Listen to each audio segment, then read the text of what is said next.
2FM. Game On's Fantasy Football. Yes, hello, it is the Game On Fantasy Football Podcast. It is Game Week 26. Where are they all going? Only 13 left inclusive. So we're 2/3 the way through the season. Just gone. And let us have a quick rundown on Game Week 25. Phil McGrath from fantasypremierleaguetransfers.com is in studio with me. Phil, Liverpool 5-1 victory over Arsenal. 2 from Skirtle, 2 from Sterling, 1 from Sturridge, and Arteta with a penalty from Arsenal. No one would have predicted that. No, certainly not. And I think probably the Arsenal players might have took Arsene Wenger a bit literally when he kind of told them stop Luis Suarez from scoring. Yeah. Kind of just forgot about the rest of the team. But they did the job. They did what they were told, but Yeah. just forgot about the rest. And you seen the pictures floating around of Arsene Wenger taking a tumble in the Lime Street station, did you? Yeah. When your day is not going your way, it's just not going your way, is it? That's it. Aston Villa didn't go their way either. They lost 2-0 at home to West Ham. Kevin Nolan again with 2 goals. More on that anon. And Chelsea 3-0 winners over Newcastle. All 3 from Eden Hazard, who looks like he's getting better and better, if that's possible. And Crystal Palace 3-1 winners over West Brom. A new look Crystal Palace. And Tom Ince has made his start there quite impressively. Yeah, it was quite well. We'll speak a little bit about that as we go along, but a goal and assist in his debut, yeah. Yeah, also Ledley with a... Joe Ledley got a goal as well, yeah. So good start good for him as well. Them, yeah. Shamrock got the other one, and I think who got the West Brom goal? Can't remember now. I think it was Thievi. I think got the goal for West Brom. Yeah, another new signing. He was only off the bench, I think. Yeah, 3 new signings in the one game. Scoreless between Norwich and Man City. Again, not a lot of people predicted that. Southampton 2, Stoke City 2. 2 assists for Charlie Adam. Again, Crouch and Odemwingie got on the score sheet for Stoke City, but Stephen Davis and Lambert got the goals for Southampton. Klein and Lallana with the assists for them. Yeah, that was one of those games I was kind of keeping a very close eye on, and the first half was, all the goals came in the first half, and you kind of go, there's definitely more goals in this one in the second half, and then they just went, nah, we've had enough. Sunderland and Hull City, great 2-0 victory for Hull, and a surprise stop to Sunderland's good form. More new signings, Jelavic and Long on the score sheet for Hull City. Who says the January transfer window is rubbish? Arsene Wenger. Arsene Wenger, yes, he does. Swansea 3, Cardiff City 0, and that was the Welsh derby that may not happen next year because by chances are one of them, probably Cardiff, won't be there next year. Routledge, Dyer and Boney with the goals for Swansea. And anything else to say about that? I think Cardiff were a little unlucky. I think the scoreline probably flatters Swansea. I think if you didn't see the game, you'd think it was a routine win. It was far from that. Good game for Hernandez. He got 2 assists, by the way. Spurs 1, Everton 0 was the early Smash game yesterday on Sunday. Adebayor, 1 chance, boom. It was a smash and grab by Spurs. Everton were by far the better team, but listen, that's what it's all about. That's what it's all about, yeah. Well, Everton they did look very impressive, all right, but again, came away with nothing. Manchester United 2, Fulham 2. This game had everything. It had everything, if you like, euphoria and heart-crushing moments right in the 94th minute. I suppose it all kicked off Sidwell. Nice finish to a long pass. Volleyed it in on the stretch. It was a great ball in fairness by Holpe, but when you look at the United defence, Holpe had a whole lot of room to aim for. It was a good ball, but he didn't have to be pinpoint accurate with it. Hey, I'm a defender. No one picked up the runner. You'd be beaten for that, and I'm sure someone will. Van Persie, he got the touch in from Mata's assist at the far post before Carrick booted in 70 seconds later via deflection to make it 2-1. And then, just when you thought the points were in the bag, Darren Bent was at the end of a De Gea.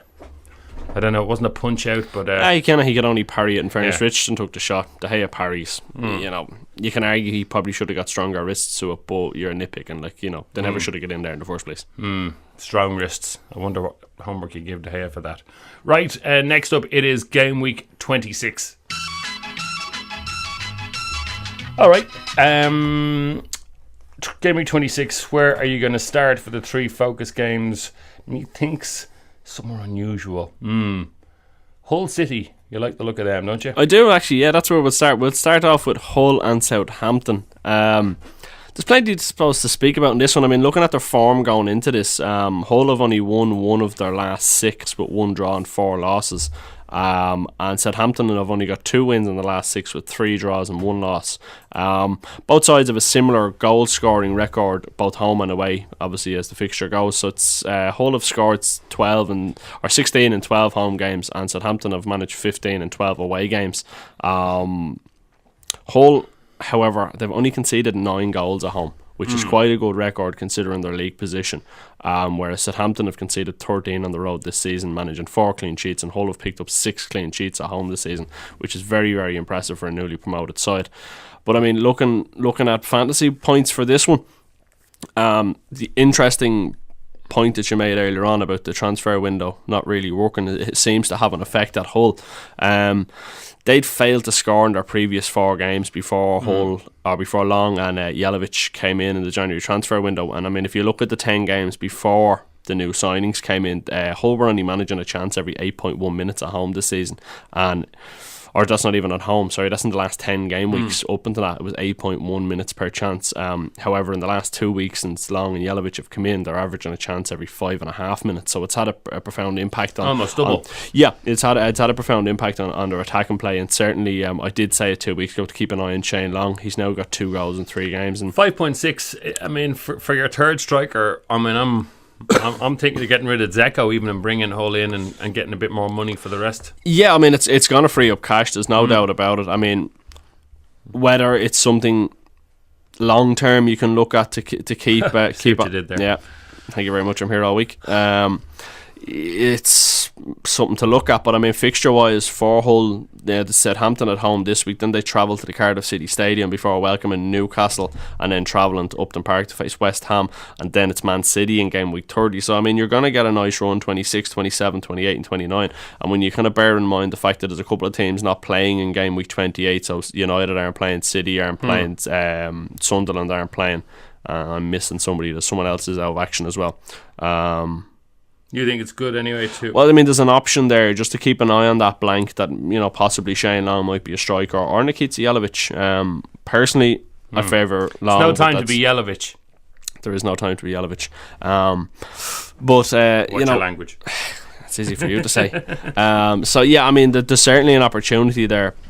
And with Hull's defensive record as it is, I think there could be value for Hull over the coming weeks with clean sheets, but maybe not in this one.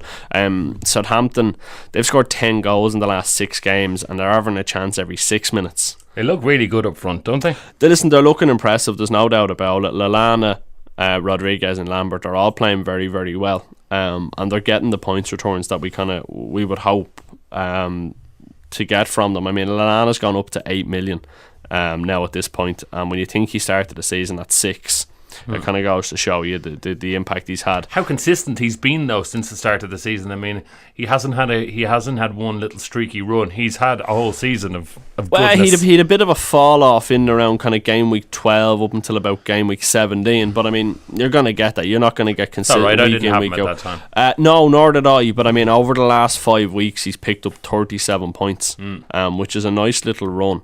In fact, 3 of those 5 he's hit double figures, collecting 10 points in 3 of those games. So it kind of goes to show you that, you know, there's certainly value in Lallana. And when you kind of look elsewhere around the Southampton team, I think there is also value probably at the back for them. And looking at their fixtures, they've Hull this week, then it's West Ham. Okay, Liverpool at home is probably a tough one, but then after that they've got Palace, Norwich coming up as well, 29 and 30. There's a couple of fixtures in there where you can kind of say, yeah, there's certainly going to be value that you might be able to rotate your defenders in and out. So the likes of Fonte and Shaw are certainly ones that'd stick out, but probably the most interesting fact is that Southampton have collected 1.8 points per game when Boric has played. Against 0.7 points when he hasn't. So certainly his absence has hurt him. But he's slightly erratic, but he's brilliant at times, and that's more important really for them. I think at 4.7 he's certainly a keeper to be considered. Again, this one I think with a Hull in showing signs of form, and with Jelavic and Long now both getting on the scoreboard, I I think perhaps the clean sheet might be a slight bit out of touch this week, but one to consider. But in terms of Lambert and Rodriguez, that's the big question, as many managers are kind of wondering, well, I could go for one or the other, what am I going to do? Looking at them based on their performances over the last couple of weeks, my major concern surrounding Ricky Lambert is the fact that he was dropped in game week 23. Now, he has played 4 of the last 5 and he's played the full 90, but it's only in the last 2 games that he's got going. Obviously, one of those was against Fulham, 1 goal, 2 assists, and then picked up a goal against Stoke. No disrespect, and certainly given the fact that United were held 2-2, you have to, against Fulham, you've got to be a bit lenient on how you judge the performances, given how poor Fulham had been. And I'm not for a moment suggesting that they're about to turn around, but based on their results against United on Sunday, there's a chance there that they're going to have something. But looking at Rodriguez going into the weekend, I mean, he's 2 goals and an assist in his last 4. He's actually played in every game, but he has started, I think, the last 10 in a row, maybe even more. Can I make this choice a little easier for you? Yeah. If you're going to go for either Lambert or Rodriguez, yeah, it's your third striker. Absolutely. Rodriguez is 0.4 cheaper. He is. And he's slightly more consistent than Lambert, who, as you just referred to there, can be dropped or can be slightly streaky. He can be brilliant for a week or two. Well, he is a streaky. There's no doubt he is streaky. But Rodriguez is more consistent. He is your third cheapest striker if you're going to go for him. So I would say go for Rodriguez, get more money back into your kitty, and have a more consistent performer if you're going to go that way. Now, yes, but my only problem that I can see with Rodriguez is that Pochettino has deployed him on the left rather than playing him out and out. Now he kind of seems to have a license around from the left into play in the hole in behind Lambert. Yeah. But that can just be an issue. But listen, it's as far as I can see it, I think get in the hole. Rodriguez is the one to have with Lallana. Lambert is a bit risky. He'd make me too nervous having to keep an eye on Southampton. Whereas if I'm going to put someone in, you'd like to know they're secure in their place. So that one. But this game, I think I'll have goals. I think certainly Shane Long is one to look at, especially given his price he's at. I do think investment in the whole defence over the next couple of weeks is one to look at. This week, perhaps, I think Southampton may do well and get a goal or two, especially given the form that they're in over recent games compared to what they have been away from home this season. But yeah, that kind of sums that one up in a very large nutshell. All right, let's go to the second of our focus games, which I think is going to be at Goodison Park. Everton played really well in White Hart Lane the other night against Spurs, and like they were the much better team, played some brilliant football, just couldn't get a goal. And then Adebayor, as you said earlier, went up one shot, took it down, blemmed it into the bottom left hand corner as he saw it, and the 3 points for Spurs. Everton got nothing from the game. They'll be really pissed off at that. They've Crystal Palace at home, dying for the 3 points here. Yeah, that's pretty much it. Everton were very, very good. They were brilliant. It's just for I think they're actually missing. Spurs were pretty poor in the first half. I think they're missing Lukaku. I think he certainly lends himself. Do you know what? A lot to what they've been doing. I have to say, I thought Naismith played really well. Right, I thought his positional sense was brilliant, and I have to say the service he got was brutal. I know he started off. I think Osman got about 4 shots in the first 8 minutes of the game. But there was a good few times when I just thought there's a final ball there and one of the midfielders just took it on, whether it was Barkley trying to take too much out of it, Morales, Osman.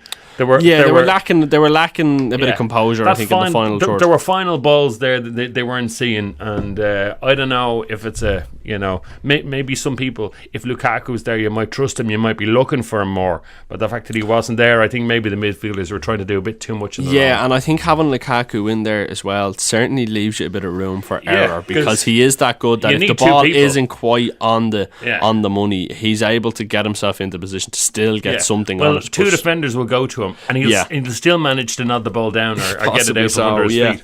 I mean, the last time these two sides met was 2005, so we've no real premise for anything to go off. Because you know how I think about I know premises. how you feel about that, but I can tell you, however, that the last time they did meet in 1974, in 2005, which it was is extremely relevant now. It was 4-0 to Can you tell me Everton. how many players that day will play tomorrow night? I'll tell you, none. That's how. None, actually, you're right. Yeah, there you have it. But listen, Yeah. looking at their form going into this, Everton have won 2, lost 2, drawn 2, and Palace have 3 wins, 2 draws, and a loss. So certainly, it's a win for Palace. well, listen, No. Palace have been doing quite well. I think the certain resurgence under Pulis is something that fantasy managers should be aware of. Everton have scored 23 goals at home this season. Only City, Liverpool, Chelsea, and believe it or not, Swansea have scored more goals at home this season than Everton. Yeah. But they have kept 5 clean sheets as well, which will, fantasy managers are well aware with the likes of Howard in their team and Coleman, and some people have opted to bring in Distan as well over recent weeks. Whereas Palace have the worst scoring record away from home this season. They've only managed 5 in 12 games and conceded 19 with 2 clean sheets away from Selhurst Park. So you'd have to be looking at it based on the stats and everything we know that's gone before to say that this one has Everton written all over it. Palace have a conversion rate on the road of only 4%. But there's some new players in. This is what makes it interesting. I think Tom Ince is certainly a very, very good prospect for fantasy managers to be keeping a close eye on. As we know, he's on loan with Palace until the end of the season. There's not a hope in hell he'll go back. He's going back to Blackburn. No, I think of that. Blackpool. Sorry, yeah. That's quite alright. That's why I'm here. I'm not a hope in hell he's going to go back, but I mean, a goal, an assist, and 3 bonus points on his debut, and he's only 5.5 million. Yeah. Now, the question when I look at the Palace midfield, I've noticed that Ince has come in. He's made a huge initial impact, but Jason Punchin, who has been there and has been doing very well, is still priced at 5 million. He's 0.5 cheaper. Now, I know Ince is a different sort of a player. Well, this is something I was looking at. I mean, when you're in terms of your midfield, you kind of want, like, realistically with all your players, you'd like to have them playing at home every week. So generally what I try and do is I try and pick out fixtures where I can rotate fringe players. Yeah. The likes of your Hazard, your Yaya, Lallana, they're going to play every week regardless, because they are good and they're producing the goods. But with the other 2, say, you're going to have 3 maybe expensive, and then you have to kind of have 2 reasonably priced midfielders. I think so. It's Jason Punchin for me was one that was in that spot, and also now with Zaha going into Cardiff, he was another. I was thinking, well, yeah, they could rotate quite well, and their fixtures. I watched them after what you said, Zaha. By the way, we'll get to that in a minute. We'll go through it, but and Punchin and Zaha for me were 2 that could certainly rotate. But Ince coming in, despite being that 0.5 half a million more expensive, I think genuinely could be a contender to take over from Punchin. I mean, he's been handed the role behind Shamak in the hole. Again, this famous hole. Well, Ince is in the hole, and he looked very, very good. And I do think there's certainly potential. At 5.5 million, let's not forget, if you bring him in for a week or 2, you're not really gonna kill yourself to leave him on the bench. I mean, now the fixtures don't particularly suit. I think Everton this week at Goodison is a tough draw, and then have United in game week 27. Yeah, but after that, then Swansea, Southampton, Sunderland, Newcastle.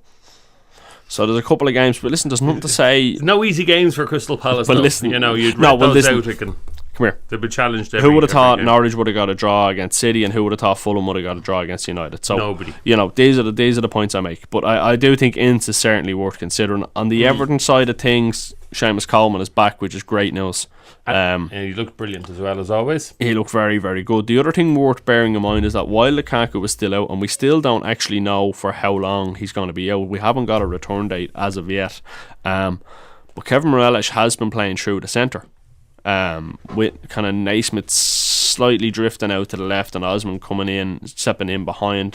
Deulofeu, by the way, is who made an impact earlier in the season, was injured for a good while, is now available to play again. Yeah, he was back. I would wonder. I'm not so sure we're going to see a whole lot of him for the moment. But I do think Morelos is worth a look for Everton. But realistically, I think it's value at the back. I thought Gareth Barry was very good for Everton as well at the weekend, but fantasy points wise, he's just not quite cutting it. Yeah. And again, Pinar's final ball was just one that suffered. I think Everton kind of could have done it better from him. But I think have a look at this one for a clean sheet for Everton, given Palace's poor away record. But certainly do keep an eye on Tom Ince. And there's probably one other point in this just to keep an eye on. is that Joe Ledley coming into the side looks like Mariappa's place could be under threat. So if you've got Mariappa in your side, there's a good chance now he may not be such a regular starter, and Joe Ledley may in fact take up his place in the defence. Don't expect Joe Ledley to be scoring goals every week, though. No, yes, he did score in his debut, but I wouldn't quite be expecting him to do it. Now Ledley's a midfielder for 5 million, but he fielded at left back last week, so I don't know whether that's something we're going to see regularly, but just to bear in mind. All right, let's move on. We couldn't touch Game Week 26 and not mention a certain game at the Emirates. Arsenal against Manchester United. Now, in years previous, this would have had a slightly different context, because Manchester United would have been first, most probably. Arsenal would have been sort of third or fourth, most probably. And it would have meant something, because there would have been two equals meeting. This season, everything is different. There's a slightly different context to the game. There is. I mean, results-wise, Arsenal have won 4 of the last 6 with 1 loss and 1 draw. Obviously, that loss coming at the weekend against Liverpool. Whereas United have only got 2 wins and a draw and 3 losses in the last 6. Talk about, lad, the Liverpool Arsenal game. Everyone was surprised by, I suppose, the significance of the distance between Liverpool and Arsenal on the day. Ozil, there was postcards asking where was he. Have you seen this man? Yeah, there was posters outside. Alright, I heard outside the Emirates afterwards for a missing. Listen. The way I looked at that game, Liverpool were they were at every ball. They were hunting in packs. They didn't give Arsenal a minute to kind of stop and go after and get their head up, pick a pass. They were just in the zone. They just had one of those days. They were Brendan Rodgers had them well prepped. They pressed high, they pressed fast, and they made Arsenal really, really, hot potato. Get the ball in, out. Didn't give them a chance to settle. But when you look at it, especially in the first half, when Liverpool had the ball, they had acres of space across the middle to, take the ball in, get the head up, have a look, make the run, and that's really what it came down to. Now, obviously, Liverpool have certainly been far more clinical in front of goal than most, but I mean, I don't think we're going to see a performance like that from Arsenal again against United this week. I think I'm expecting a big reaction. I mean, Arsenal have scored 22 goals in 12 home games this season. They've only conceded 6. So they are quite solid at home. 8 clean sheets. I mean, they've only picked up 11 all season, and 8 of those have been at the Emirates. So it kind of goes to show you the resilience. Now, the interesting point is that Arsenal are third in the league in terms of clear-cut chances created at home on 29. Only Liverpool and City have created more clear-cut chances at home. Now, Liverpool have created 41 and City have created 40, so there is quite a difference there. But certainly, the Arsenal going forward are creating chances. I think we're going to need to see a lot more from Arsenal midfield. I expect Wilshere to come back into this one. I think they're going to need a bit of steel in midfield. Right, give us the names then, starting with Wilshere. I think, I don't know points-wise if Wilshere's going to quite cut it, but I think Mesut Ozil is going to have to put a performance in this week after going missing against Liverpool. I would expect him to be a constant thorn in United's side. I'd be surprised if people, if they want to get into it for an expensive midfielder, if they didn't choose Cazorla at 9.6 over Ozil at 9.8.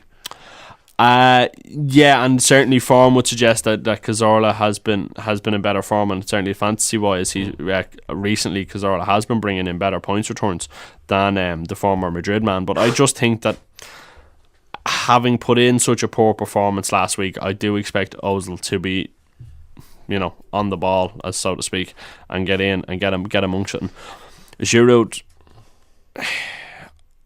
I've spoke about Giroud before. I'm not a big fan, but you can't argue with the fact that he is getting goals. None of us are convinced, but he is getting goals. He's the front man of in front of a really exciting midfield. Now, when you look at United going into this one, I mean, United's away form has been far better than their home form. I mean, United have scored 23 goals away from home this season. They've only kept 2 clean sheets, so they've conceded 19. So when you look at the balance, yes, they're scoring, but they're leaving gaps at the back, and Arsenal will exploit that all day long. But United have the 4th best accuracy rating this season on the road, 35. They're much nicer to watch though when they're away, because at least they can hit in the break. When they're at home, it's like the siege of, what's that place down in California or Mexico or New Mexico? The Alamo. The Alamo. Thank you. It's like the siege of the Alamo. But United have the fourth best accuracy rating in the league away from home this season, with 35.1% of their chances on target. That's fourth best accuracy rating, but they've actually got the second best conversion rating at 15.5%. So they are converting. And on Van the road. Persie he's there, 3 goals in 3 games. Yeah, he is. The worrying bit for me is the fact that United have lost the last 2 on the road against Chelsea and Stoke. Doesn't help. No, it doesn't. I think a lot of people were expecting a big result from United against Fulham. Personally, I was, and I think a lot of people were. It was perhaps one of the most bizarrest games of football I have ever seen. Bizarrest. I love it. Really, I think it was. I mean, only 18 of United's 81 crosses actually found a teammate. Yeah. But let's just back that up. 81 crosses. Apparently, they were the most crosses recorded in a game since Optastat have started to count them. Yeah. But, I mean, there's another way of looking at that. So 18 of the 81 crosses found United players. So that means United gave the ball away 63 times. It means they're crap at crossing. It means they couldn't cross a bloody check. So, do people still use checks? I don't know. Whatever. Maybe. Cross the road? Sorry. It means they couldn't cross the road. I won't add it in. Yeah. So, yeah, it does mean that they've given the ball away 63 times. But, listen, Mata got an assist. Van Persie got a goal. It's still ticking over fantasy-wise. Do you know what they remind me of? They remind me of, do you know the drunken bloke in the nightclub, right? No, because I'm normally him, so I don't remember how many messing that. Drunken bloke in the nightclub who sort of is in the humour for a bit of divilment, but he's too drunk really to actually to sort of engineer himself any divilment with any real skill. So he just goes up to every girl in the place and drunkenly and unsuccessfully asks her to dance. That's what Manchester United look like at home. Yeah. Keep going now. Okay. Yeah. Interesting thought. It's murder of the dance floor. That's all I'm saying. Right, okay. Clean sheets in this one? Probably not. I do think Arsenal will score. Well, actually, I've no doubt Arsenal will score. If you got points for crosses, you'd be bailing into United. Yeah. But they don't. Yeah. There's a joke in there again, but I'm not going to make it. So which players are we buying this week? Yeah, for United, I think certainly Mata and Van Persie are still worth considering. Yeah. They're still producing attacking returns despite the United results. I don't fancy United for a clean sheet. I don't fancy Arsenal for a clean sheet. But in the Arsenal midfield, I think Ozil is certainly worth a look, and Giroud. Now, I am hopeful as well that we may see Aaron Ramsey, believe it or not. But at the moment, there's no news coming out. Now, I did hear a sneaky whisper yesterday evening that there's an outside chance he could be back and fit. So if you have him, just keep a very close eye on it. Now, if you don't, I wouldn't rush out to bring him in, but he could be one just to keep a close eye on. All right, just to let you know about where on that with United, I had Rooney in because I thought, he's going to be, he might earn some good points. Yeah, and he was cheaper than Van Persie. When you look at it, he'd scored. I think he'd scored in the last 4 meetings between United and Fulham, so it wasn't a bad show. It wasn't a bad shout if it had worked out, but the fact that it hasn't really gone their way, and at a certain point of the game, when they panic, there's no one to bring on in midfield because we don't have any midfield, so Rooney has to come back into the midfield. I haven't paid 11.3 million pounds for a striker to play in midfield, so I sort of have to get rid of him.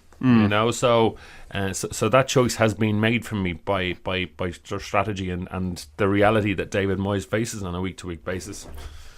Yeah, listen, this one's going to be hopefully it's going to be a good game. But I think neither of the two defences are worth looking at, and certainly just keep an eye on United, Mata and Van Persie, and Ozil, maybe Ramsey if he's back, and Giroud. It'll be an interesting game anyway. Right, and next up, it's best of the rest. Right, straight in, and I am going to start with at the top, the game Cardiff and Aston Villa. Yikes. You mentioned Zaha. I'll tell you about Zaha. I watched him very closely and I thought he was lazy. last week. I think he might be struggling for a bit of match fitness. I think that's really what it comes down to. Is that what happens when you don't help your defenders out and you don't chase back? Now, you see, this is the point, okay? When he made his debut, he came on and Ole Gunnar Solskjaer said he gave us that spark that we needed. However, in the same breath, he did also state that we need to work on his defending. So Solskjaer knows that his defensive capabilities aren't great, and that's something that they need to work on. Yeah, it's not great when you walk back. That hasn't worked for me since I was 12. That walking back when you're up front, you run back, same as the defenders. Well, listen, he at the end of the day, fantasy wise, we don't have him in there for clean sheets either, so I don't care whether he defends or not. All I want him is to get the ball, get forward, and do something with it. Yeah, I think certainly he could be one to look at for Cardiff. He's probably about as much as I want to look at for Cardiff going into this one. Villa, on the other hand, I was very, very disappointed with Christian Benteke at the weekend. He could have had 2 goals from what I've seen, and just killed me. I actually brought him in. Are they better away, Villa, this year than at home? Because they do see with those 3 strikers up front, or 1 and 2 wingers, with Vyman and Benteke, and who else is, and Agbonlahor when he's fit. They do have a lot of pace to break. Yeah, but they haven't been scoring though. Yeah, they have been creating chances, but they're not scoring. I mean, they've only registered, I think it's 12 goals in away from home. Is it? Just let me double check that now that I'm after saying it. I think that's their home goals. I think they've 12 goals at Villa Park this season.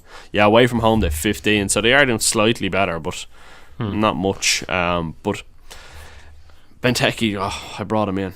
I can see the frustration. I brought him in place of Giroud because I don't fancy Giroud to do much against Liverpool. I was right on that aspect. You were. And Benteke had chances, he just couldn't do it. So that's 2 blanks in a row now for Benteke. And I'd nearly put money on the fact that he'll get a goal this weekend. So he'd be one I'd be having a look at. Paul has mentioned Vyman before as someone who's worth a look, and yeah, you can make the case from him, but again, I don't think he's going to quite fill the spot for me. Alright, I'm going to move you on.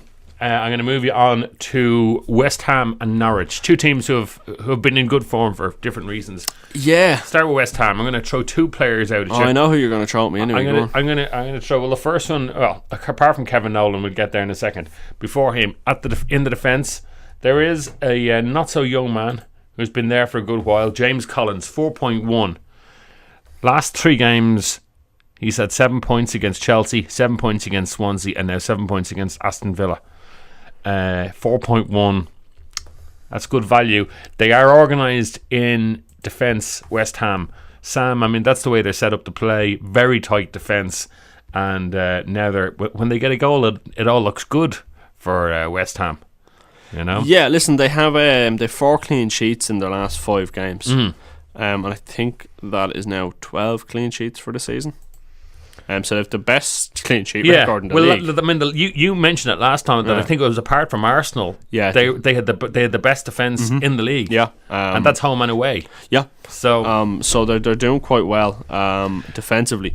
Now, yes, I think there's certainly it's impossible for me to sit here and kind of go, well, I don't really fancy them for the clean sheet. The stats don't lie.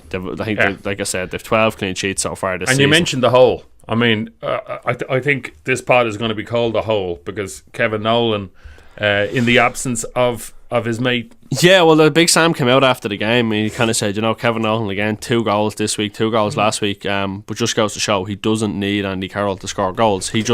And Andy Carroll actually put out a tweet. I can't remember exactly. I'm going to paraphrase this slightly, but it was basically that the chicken just needed a jump start. So Kevin Nolan's chicken celebration. It was something along those lines. I can't remember exactly, but I did have a chuckle. At 6.6, he's coming into my midfield this week. I'm telling you, I'm bringing him in. Right. So I've been thinking about it. Yeah. So that's Kevin Nolan now finished scoring for the season. Yeah, he's just scored 32 points in 2 games. The only games. thing I will say is he did.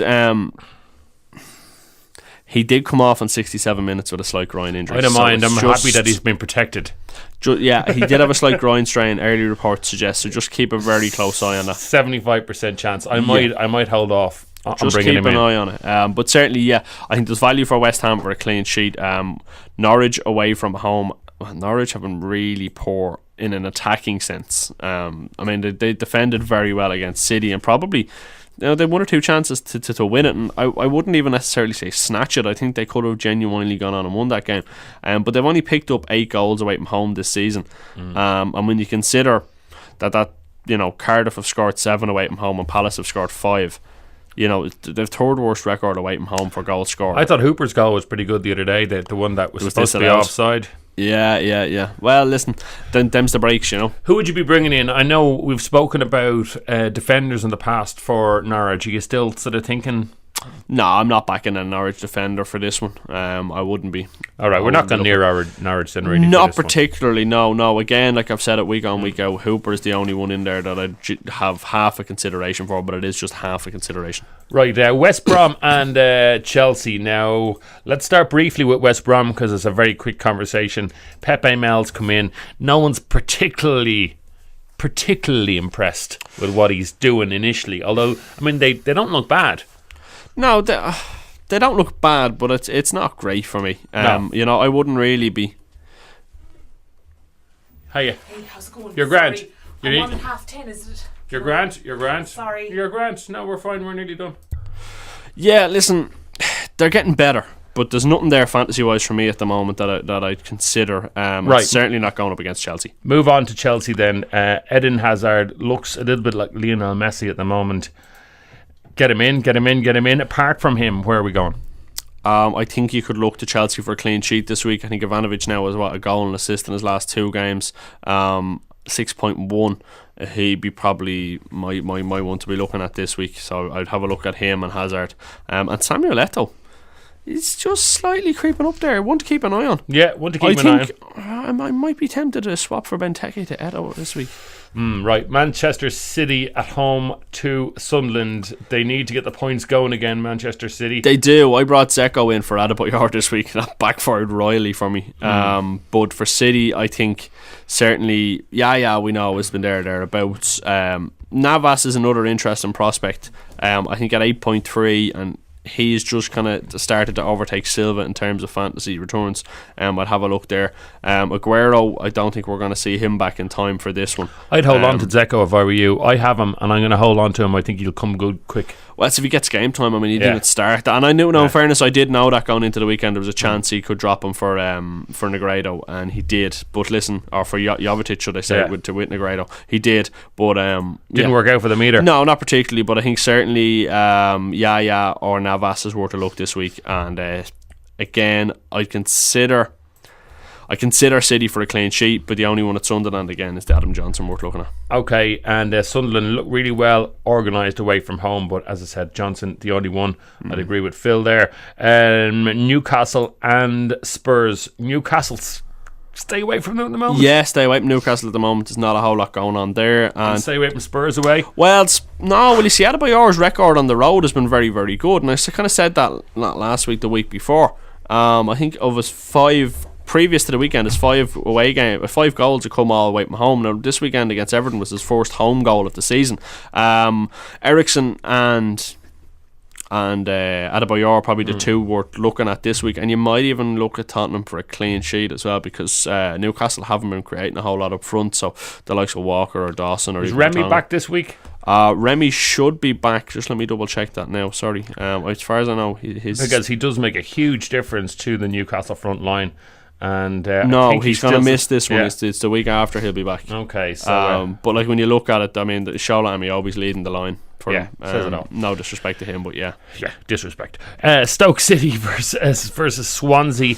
There's nothing in this for me, despite the fact that Charlie Adam has been picking up goals and assists. I think one of those goals, his first goal against United, was actually taken off him by the dubious goals panel and put down as a Carrick on goal. But and Swansea won 3-0 against Cardiff. Like I said, I think the scoreline flattered them. Fulham at home to Liverpool. Resurgent Fulham, possibly. Wait and see. I think Fulham will set up the way they did against United, but Liverpool have far much more composure on the ball, and I think it's the usual Suarez, Sturridge, and Sterling also had a great game against 5.3. Would you consider him for a cheap I midfielder? would consider him. He comes into that bracket a lot with kind of punching Ince, it's in the hole. Zaha and Sterling. Say it with me. He's not in the hole. No. He's not. All right. So I mean, 3 main contenders there, and Liverpool for a clean sheet. What if you put the hole wide on the left? Right, let's move on. Captain's picks now. Right, captain's picks. Where are we going to double our points? Manchester City at home, Everton at home. These are the things that strike me.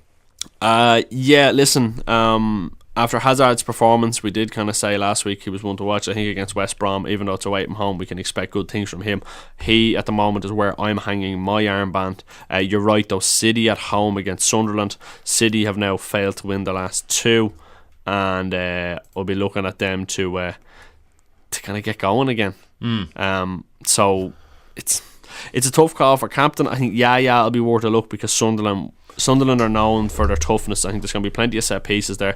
I think could very well be the man, and because there's a bit of uncertainty between Dzeko and Jovetic, I think Negredo could also be a decent captain shout there. I think he's guaranteed to start, but realistically, Liverpool against Fulham, if you've got Suarez, he's your man. If you've got Sterling, he's your man. So, Chelsea and Liverpool, interesting away choices for a captain. But, as you said, I think Dzeko and Coleman.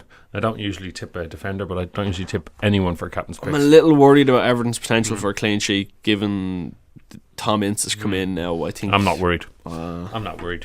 Right, that's captain's picks. Only time to tell you that live time will apparently start tomorrow night, which is Tuesday night. It will be from 6:30 to 7:30. Yes. That midweek time. Phil may be on it. Oh, Phil will be Paul on it. may be on it. Yeah, I suppose I'd just like to apologise to everyone for Saturday's live time. I was Technical issues. I was travelling and we're using let down by using mobile broadband, Right. and I was let down, unfortunately. Let down by the networks. They won't let you down tomorrow night. No, because I have Wi-Fi. Well done. All right. Thank you for coming in so early. Appreciate that. That is Game Week 26. They're all flying. Stay on the game. Fantasy Premier League Transfers.com for your last minute rumours and team news until there's no Game Week now. Until, as I press this button, Game Week 27 is on the 22nd of February, so we have a little break, but we shall talk to you on the Wednesday or Thursday before the next. We'll be back Game about Week. the 18th or 19th. That's it. All right, until then, that's about all the time for. Best of luck. All right. Good game of golf, wasn't it? A good game.